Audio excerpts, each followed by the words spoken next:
Today on the Perception in Action podcast, how can we use instruction and feedback to guide self-organization in motor learning? So it's time for a call to action. Hello, and thanks for joining me. This is Rob Gray from Arizona State University. I've been on a now over 25-year journey as a researcher, professor, and high-performance consultant to understand how we acquire and adapt our perceptual motor skills. Welcome to the Perception in Action podcast, where I discuss how psychological research can be applied to improving performance, accelerating skill acquisition, and designing technologies. If you're a coach or an instructor, my goal is to help you bridge the gap between research and application, and to connect your experiential knowledge with skill acquisition and motor learning theory. I want to help take you from using practice design recipes to becoming a master chef who can manipulate the key ingredients to come up with your own innovative training methods. If you're a student or fellow academic working in the skill acquisition field, I hope to keep you up to date on the latest studies and help you get to know the people working in this area. Finally, if you're developing training technologies, I hope to help you incorporate good motor learning principles in your design, pull out key performance metrics from the data, and design effective studies to evaluate your product. To learn more, help support the podcast, and/or work directly with me, please check out perceptionaction.com. Now on to the show. On today's episode, I want to look at how coaches can use verbal instruction and feedback to effectively promote self-organization and skill acquisition. A common misconception about self-organization methods like the CLA and differential learning is that there's no role for instructions, cues, feedback, etc. from a coach. It's often assumed that this type of learning is completely hands-off. The coach designs a practice scenario, then lets the athletes flail away with no guidance at all, trying to figure out things on their own. Well, hopefully you know from listening here that this is simply not true. Following an ecological self-organization approach does not mean completely hands-off coaching. It just means that instruction and feedback are used in a different way and for a different purpose than in traditional coaching. Whereas in traditional coaching, these things are used to prescribe the ideal technique and provide corrective feedback when the movement deviates from this ideal, in a self-organization approach, they are, as Newell has called it, augmented information sources that can serve as constraints in the same way that things like small-sided games and connection balls do. Like all constraints, instruction and feedback have two main purposes in this alternative approach. One, to destabilize an existing movement solution and encourage exploration of alternatives, and two, to help guide the learner to a new, more effective solution by amplifying affordances and providing transitional feedback. As I put forth back in episode 163, this dual purpose of a constraint results in an informative boundary to guide motor learning. In today's episode, I want to look specifically at how different types of cues, instructions, and feedback can be used to achieve this goal. For this, I want to focus on a recent paper published by Audi and colleagues titled, When, Why, and How Could Coaches Provide Information to Athletes During Coaching Interventions? This builds on their periodization of skill training framework, which I first discussed back in episode 168. And full disclosure, I was one of the reviewers on this paper. In this article, the authors present what they call a skill training communication model. As I described in the start of today's episode, the authors conceptualize instruction and feedback in terms of ecological dynamics and constraints-led approaches. Quote, feedback and instructions, whether including sources of verbal information, feedback, or other modalities, are considered instructional constraints, form augmented feedback, and are commonly provided to a learner from external agents during practice and training. Instructional constraints such as augmented feedback during learning can be distinguished from intrinsic feedback processes that are ubiquitous and naturally occur within individuals engaged in discovery and externally guided learning experiences in representative training environments.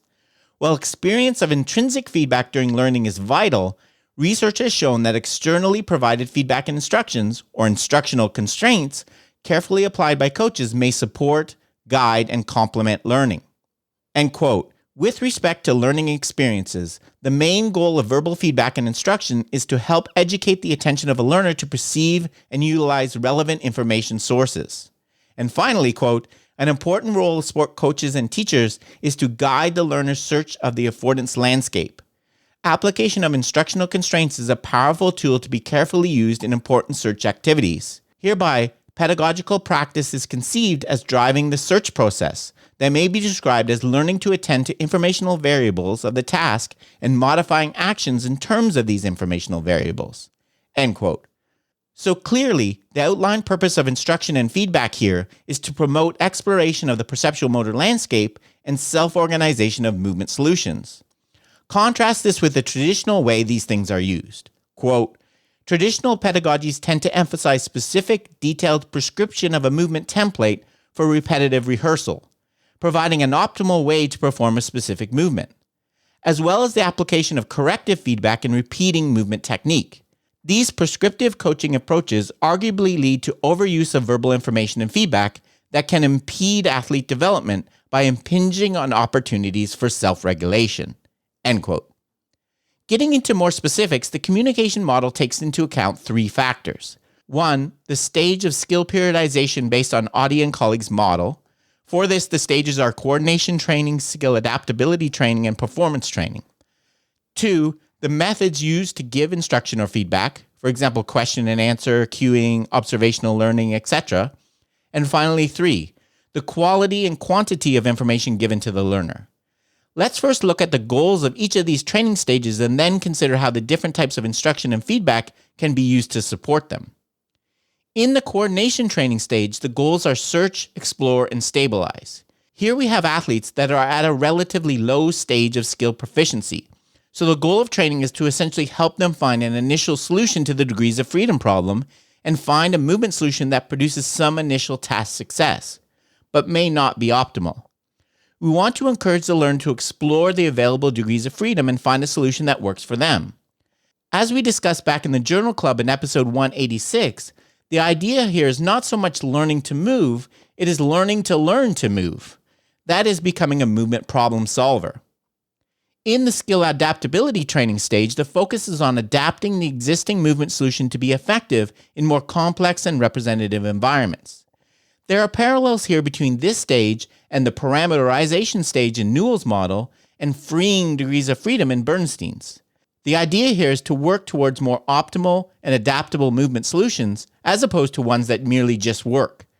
Finally, in the performance training stage, the goal is to focus more on adaptations for specific competition environments and situations, so focusing on things like tactical information and performing under pressure. Okay, now let's look at how different feedback and instruction methods can be utilized to support the training goals in each of these stages. In their model, the authors identify 7 different methods: task-oriented communication, question and answer feedback, trial and error, video feedback, model learning, and analogy learning. An 8th method that is mentioned is, of course, the use of traditional prescriptive and corrective verbal instruction designed to promote an ideal technique. The author's stance on the use of this prescription and correction is very similar to my own. Quote, "When learning to learn to move, it is an athlete who needs to use information to solve a performance problem, and not the coach providing verbal information to solve the problem for an athlete. This pedagogical method is synonymous with an athlete-centered approach to coaching. Consequently, directing and prescriptive verbal instruction should be reduced to a minimum." End quote. So here, essentially, the authors are suggesting that we should try to avoid prescribing a solution or teaching the quote-unquote basics, even at the early stages of learning. This is something I've been talking with a lot of coaches about recently. The idea that athletes need to be given some quote-unquote fundamentals before they can start exploring and looking for more advanced solutions. I totally understand the allure of this. We don't have much time to work with very experienced athletes often, so allowing them to completely self-organize may be a very slow process that results in very poor performance for a while. But again, as I've stated in past episodes, I'm not a really big believer in mixing theoretical approaches like this. I think it's very difficult for a coach to switch from telling an athlete how to move to letting them learn to move. And we know from the work of people like Rich Masters, bodily focused prescriptive instructions and explicit knowledge about how to perform a skill given early in learning can be things that are very hard to move away from completely for an athlete. So even though it seems like we're helping an athlete by giving them a solution to start with, this can actually be detrimental in the long run. If there are some basic elements or attractors in the movement form needed to perform a skill, I would still rather the athlete find those on their own as opposed to being told what they are. This can be achieved by effectively implementing constraints, simplifying, not decomposing, the task, and using things like analogies focused on movement outcomes. The authors go on to make some of these same points in their paper. Quote, explicit and detailed verbal instructions may constrain and impede performers in attending to and perceiving relevant information and opportunities for action within the learning environment. These information sources would support the search for functional performance solutions for their specific task goals. If the main goal of instructional constraints and augmented verbal information is to guide athletes' search during practice, providing large amounts of explicit verbal feedback and instructions, especially immediately following skill performance, may curtail or hinder intrinsic feedback system function during self-organization exploration for functional movement solutions. End quote. So, if we're going to minimize the use of direct prescriptive instruction, how can we use these other 7 instructional methods instead? In the model, task-oriented instruction is used essentially as a constraint that changes the goals or intentions associated with the task being performed. So, for example, a soccer coach might say something like, "Can you pass the ball to the closest open teammate right after receiving it?"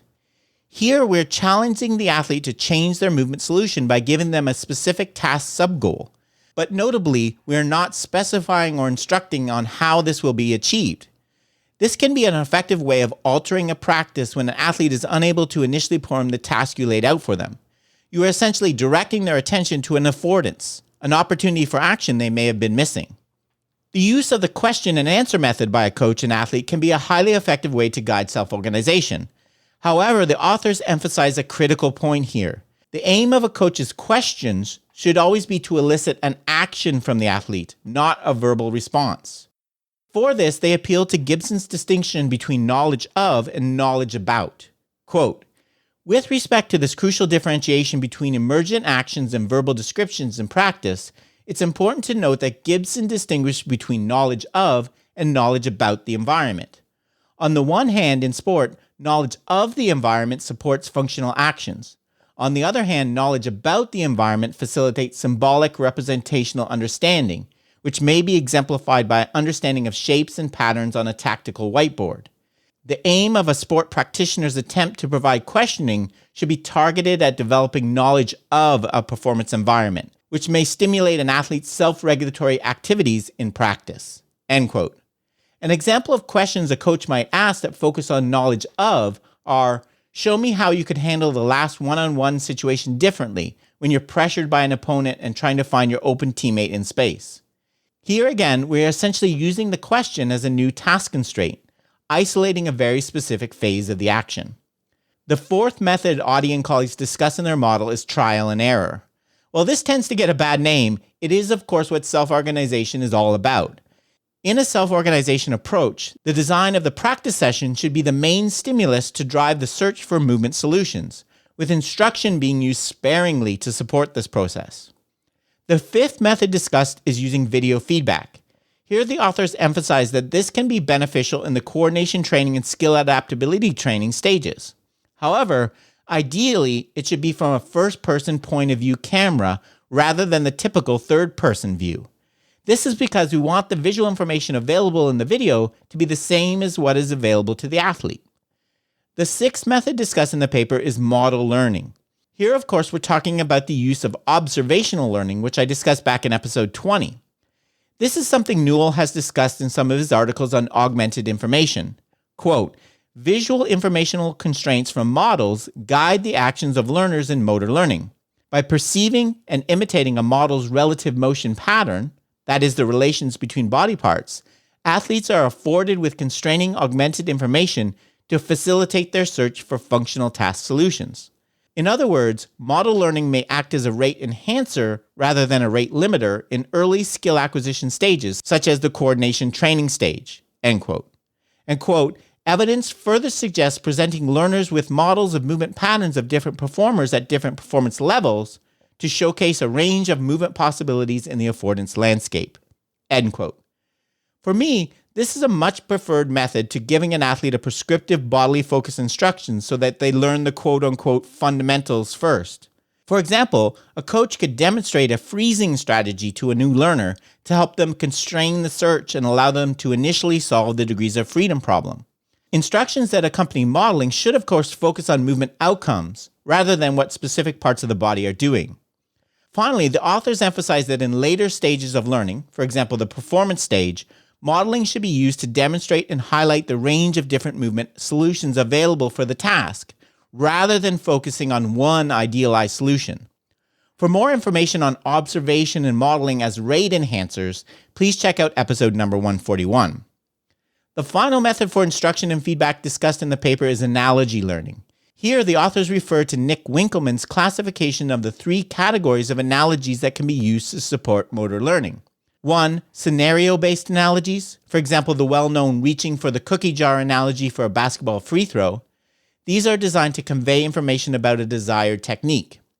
2. Constraint-based analogies, for example, imagine you have resistant bands in your knee joints that constantly pull you down slightly, which serve to destabilize some movement solutions and encourage the athlete to explore others. And finally, 3. Object-based analogies. For example, make a scoop net with your arms and hands to intercept a low shot rolling towards you. These are again aimed at trying to convey the form of some desired technique. So you can see some categories of analogies are more targeted at self-organization than others. The final issues that the authors discuss in their communication model is information detail and quantity. This section is particularly useful for considering how to use much of the tracking data we have in many sports now. For example, the authors discuss the advantages of moving beyond using terminal knowledge of performance feedback. That is, showing the athletes the kinematics and kinetics of the action they just performed, to using transition feedback, which provides information about how to transition to a new movement solution. The good example of this is the use of a connection ball, which I recently discussed in a blog post. The direction the connection ball travels when it falls out is not providing performance feedback about the main action of pitching or hitting. Rather, it is providing feedback about progress towards a movement solution that keeps the arm from separating from the body, thus aiding in the transition from the old solution to a new one. Other examples of this can be seen in my recent study on opposite field hitting, which I discussed last episode. Again, both knowledge of performance and knowledge of results feedback can be conceptualized as information constraints that guide self-organization. When you tell a baseball player how hard they swung the bat, or allow a basketball player to see whether their shot went in or not, you are altering task constraints and shaping their search. The authors also discussed the very important issue of the level of detail in the feedback provided. Both KP and KR feedback can be categorical, yes, the movement was successful, or no, it wasn't.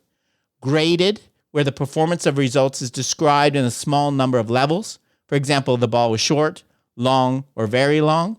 Or it can be detailed, where you give more precise feedback on a continuous scale. For example, the ball traveled 15 meters. The authors recommend that at the early coordination and skill training stages of learning, feedback should be either categorical or graded so as to reduce complexity. Again, it's critical that the feedback be used to guide search and orient an athlete to information and affordances rather than for prescription. In terms of information quantity, here the authors emphasize the issues of timing and frequency. They recommend that timing be delayed to allow an athlete to perceive their own intrinsic feedback and assess their own performance outcomes. And consistent with the general findings of research in this area, they recommend that it be given at a relatively low frequency to prevent over-reliance. So in sum, it's important to emphasize that verbal instructions, cueing, modeling, video feedback, etc. all have a place within ecological approaches to skill acquisition aimed at promoting self-organization. They can serve as constraints in the same way that the number of players, size of the ball, or rule changes do. Used effectively, they can serve to destabilize existing movement solutions and encourage explorations for new ones, highlight or direct attention to affordances and key information sources, and provide transition feedback about the effectiveness of the search for a new solution.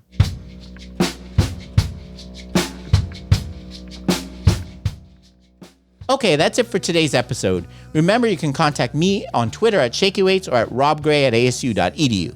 To find out more about the podcast, please check out perceptionaction.com.